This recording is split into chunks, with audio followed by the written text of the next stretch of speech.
Hello, folks. Welcome to the Crime Dawg podcast. I'm your host, Johnny FIORICA, retired detective with the Rochester, New York Police Department after serving 30 years. Sitting alongside me, as usual, my trusted co-host, David Simpson, who also is a retired detective from the Rochester, New York Police Department. Folks, if you want to see a full bio on what David and I accomplished over the course of our careers, you could check those bios out at our YouTube channel at Crime Dawg Podcast or on our website, thecrimedawgpodcast.com.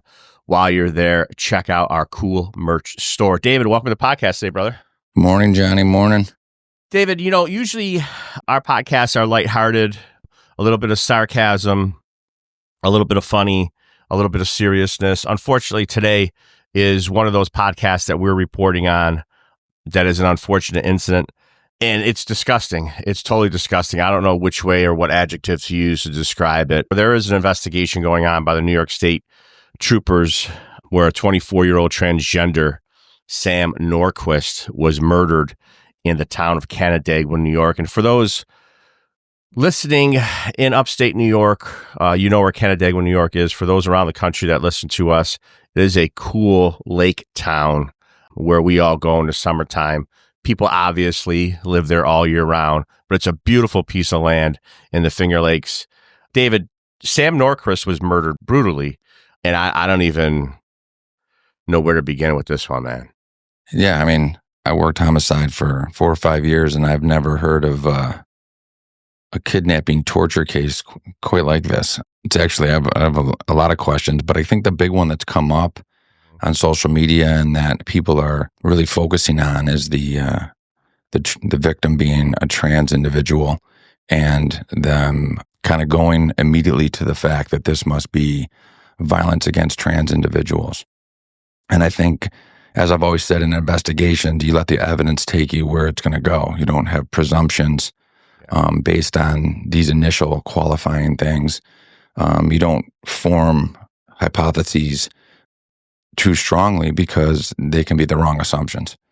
And it appears, we're going to talk to the district attorney of Ontario County that this is the case where evidence is showing that this is not exactly a motive for this crime. Yeah, that's a good take. And I'll tell you one thing. You and I, obviously, we have investigated all types of brutal investigations also.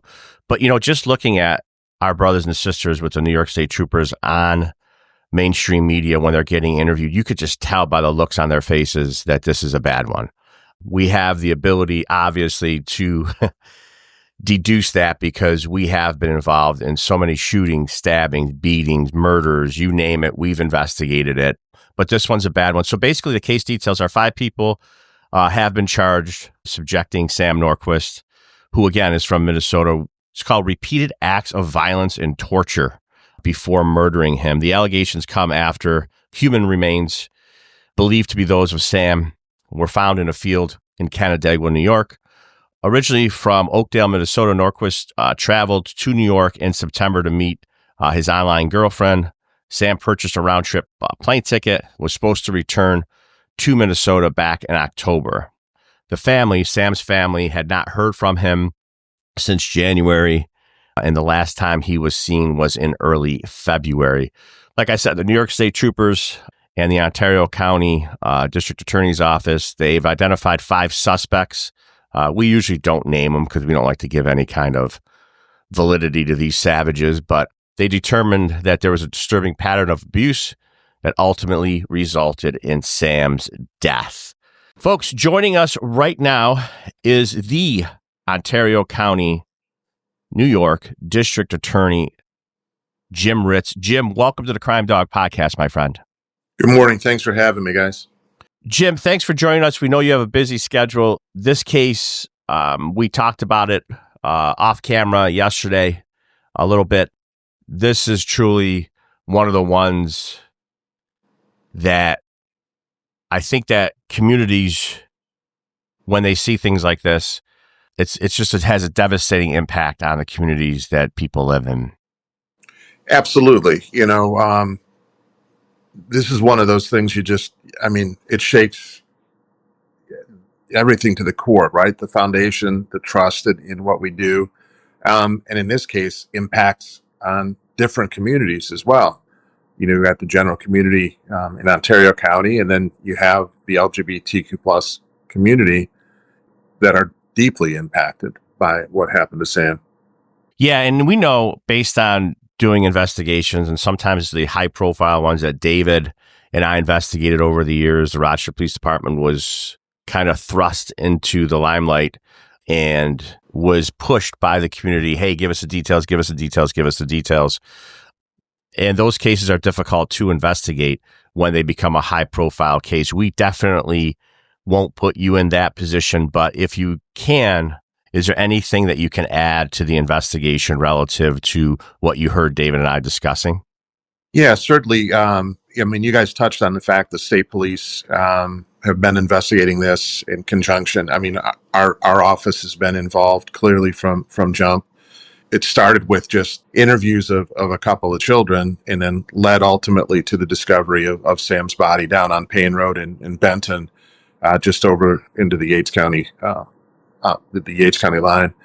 The response has been tremendous in trying to find Sam, and then certainly now just lift his family and try to support them in a terrible time.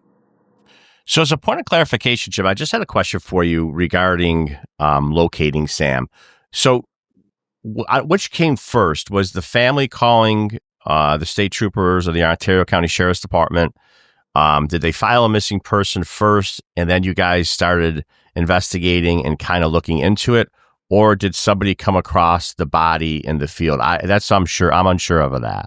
No, this is a situation. It started as a missing person investigation because the family hadn't heard from him for a significant period of time. Okay.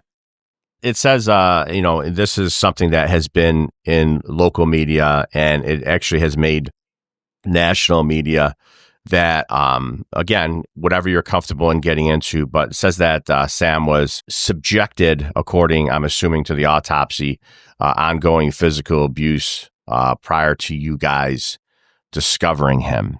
Yeah, so we have to tread lightly, right? Because we don't poison jury pools and have any impact on the ability to try these five savages. But the situation and the injuries and the condition of Sam when he was located, and ultimately when the autopsy was conducted, there are going to be, there's a lot of information that we'll be able to let out at that point. But to say, that he was severely abused is an understatement. Once you know about this case, you'll never not know about this case. Yeah, it's horrible. So one of my last questions is the five individuals that were taken into custody. I guess it's kind of like two prongs, if you can. The five individuals that were taken into custody and subsequently charged. First question is, do they all have some type of relationship together, friendship? And was one of those individuals the online significant other of Sam Nordquist? It does appear that there was some relationship, whether it was just living at the lodge where they were, or being involved in a relationship. There appears to be some relationship with, between the five. And what was the last question? I'm sorry, Johnny. The individual that Sam had come to Canandaigua, New York to meet up with, was that person one of the five individuals? Absolutely. Yes. Yes. Just so I can get this straight, is any members of the five identifying as trans or a part of the that community? Two do. Two do. Yeah. Yes. And the other three are acquaintances or friends of those two? It appears to be either loose because they all lived at Patty's Lodge and developed a relationship, or were involved in a relationship. Yeah. Right. Okay. So it wasn't a situation where someone doesn't like the trans communities and out there targeting trans people because of their sexual preferences or choices and things of that nature. Sure. It does not appear to be that. I think it's understandable, the hue and cry about what happened to Sam, and that Sam was transgendered. Sam is also mixed race. What we have to look at is that the motivation, or at least substantially the motivation in this crime. And that's the hard part for us in determining a hate crime is, you know, evil is evil. This is a situation where Sam being vulnerable doesn't necessarily mean that Sam was vulnerable because he was trans. And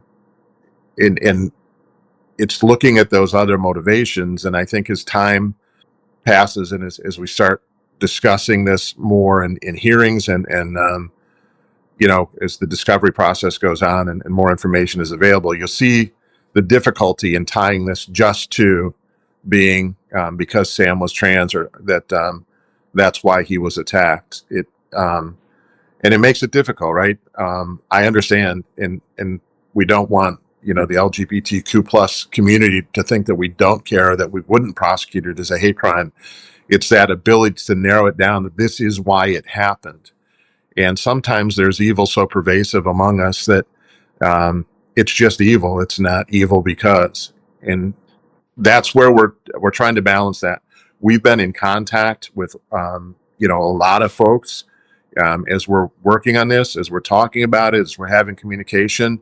We're engaged with the community. We're engaged with the state police. We're engaged with victim advocates. We're engaged with his family, and we're trying to be transparent. But we can't. You know, the difficulty is tying it just that this happened because Sam was trans.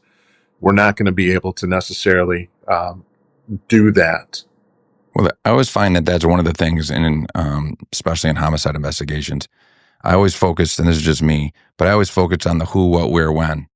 Everyone wants to talk about motive when it comes to homicide, and the why to me was always causes a lot of confusion. Not talking about this case, but this is in my experience, causes a lot of confusion on the investigation at whole, because motive and the why is very difficult to understand when you're dealing with evil and you're dealing with people that don't have the same moral compass as, you know, we all do. And so if someone kills someone over a pair of Nike sneakers, that why is very difficult to explain to a jury or to the common, you know, general public. So I can feel your difficulties in the why process, but you're just trusting the investigation and the evidence and where it's taking you, and that's what you should do. Sure, and again, the state police have done a great job in I mean, really expediting downloads of phones, getting information to us, allowing us to be looking at, you know, motivations. And you know, there's a lot to an investigation that we can't talk about yet, as you guys know. There's interviews, there's a lot that you have to do. And so for us, we're still doing that piece. We're still trying to figure out the why, but again, that may be one of those things we can never answer, because there are maybe 15 different whys. Are you prosecuting this, or is there someone in your office? Like, who's the Kelly Wolford is running the point. I'm involved. Tori Porter is involved. Our office investigators are involved. And so, but I mean, with other things that have developed this week, Kelly has been out. She was out Wednesday night, Thursday night, Friday night, was at the autopsy Saturday morning, and has been in all weekend working with the family. I met with the family yesterday. Wonderful people, just horribly sad for them. And then Mary Wilmot, who's our one of our victim witness she's our victim witness coordinator, but an advocate, has been working really closely with the family as well. Yeah, you're lucky to have Kelly. I did a bunch of cases with her when she was with the Monroe County District Attorney's Office. She's a hell of a talent. So you're lucky to have her in your camp. Jim, one of the things that I wanted to touch upon, there's two things. I unfortunately had an opportunity to investigate a hate crime case against actually a brother officer of mine when he was the victim of such a crime off duty. And I know what you're saying. We had to get those elements. New York State has elements that you have to meet certain thresholds to make it a hate crime. So I understand the challenges relative to that. It's a very difficult thing to do sometimes. Yeah, absolutely. It's looking into the mind of people, and sometimes going into the mind of people's, you don't want to be there, right? To try to figure out this level of depravity is really tough, and it's dark, right? And you can hear the words, you can see the actions. There are a lot of things that speak to what the motivation was. In this case, um, as the evidence comes out, there's just a hole where their soul should be. So, it's funny when we talk like this, obviously people know our backgrounds. And when we see a case like this, David and our brains go like slot machines. They go 100 miles an hour in our head. So again, I want to preface for you and to our audience, if there's nothing or something that I ask you or David asks you that you can't answer, we totally understand that. Can you answer whether or not, first and foremost, was Sam lured here from Minnesota under false pretenses relative to the online chatter that they had to get him to fly here? And my second question is, were any substances like drugs and alcohol involved in this investigation? So to answer the first question, we can't answer that question. Okay. We're still, finishing up with that part of the investigation to make that determination as to whether he was lured. I know in talking and seeing some of the broadcasts with the family that they did not want him to come. And so he came against their advice and counsel. And then ask me the second question again, Johnny. I should be writing these things down. It's okay. Were any type of drugs or alcohol, like in instances like these, I kind of picture people sitting around a fire pit drinking and doing drugs and doing mind-altering substances, and an altercation happens. One thing leads to another, and something like this happens. Yeah, I'm going to guess this is not drug motivated, but we are still waiting for the. It'll take a while to get the toxicology back from the ME's office and from the lab, and so can't really answer that because we don't know. But based on the circumstances that were outlined in the felony complaint, it would be hard to say or explain that this was something that was necessarily fueled by drugs. Gotcha, David. Do you want to wrap this up in a bow, or? Yeah, I'd like to also say that Kelly Wolford was the head of homicide for the DA's office when I was working homicide. And again, you got a true professional there. That's someone that's been in the trenches doing murders for a long time. That's great that she's a part of your shop there. I'd also like to say, I know working these investigations, when you work with multiple agencies, you have, I'm sure the sheriff's departments out there are on some level are involved. You have the troopers, you have your office. These are very complex investigations, and you're having to coordinate a lot of different agencies, a lot of different egos, a lot of different personalities. So it's a commendable to you, sir, that you guys have closure. That's the big thing when you deal with a missing person is I've done them with Kelly, Larry Butler. The biggest thing I got from the mother of Larry Butler was she just was happy that she was found, because, the alternative is these people aren't found and they're left with the unknown, which is quite torturous for the family. So commendable to you, sir, for being a part of this investigation and one of the leaders of it. And, having to be able to charge 5 people is good work by all involved. Yeah. Well, thank you. I appreciate it. And I couldn't agree more with it. Kelly has been an amazing addition to the office and really has stepped up in every way possible, not just with this, but she's been amazing, and we're fortunate. Well, thanks, Jim. We appreciate you taking time out of your busy schedule to join us on the Crime Dawg podcast. Folks, if you enjoyed this episode, click like and subscribe on our YouTube channel. You could also go there to see a library of videos that we've done over the past 13 months. If you can't get enough of David and I, you could check us out on our Crime Dawg live show. It is on iHeartRadio. Yep, we have no idea why iHeart gave us a show either, if that's what you're thinking. But if you're on the local dials, like we say old school 1976, you can move it on over to Wham 1180. Check us out there every Saturday from noon to 1. Folks, thanks for listening to the Crime Dawg podcast. We hope you stick with us for future episodes. But like my brother-in-law, Frankie Grassi, says, if you can't make it, who cares?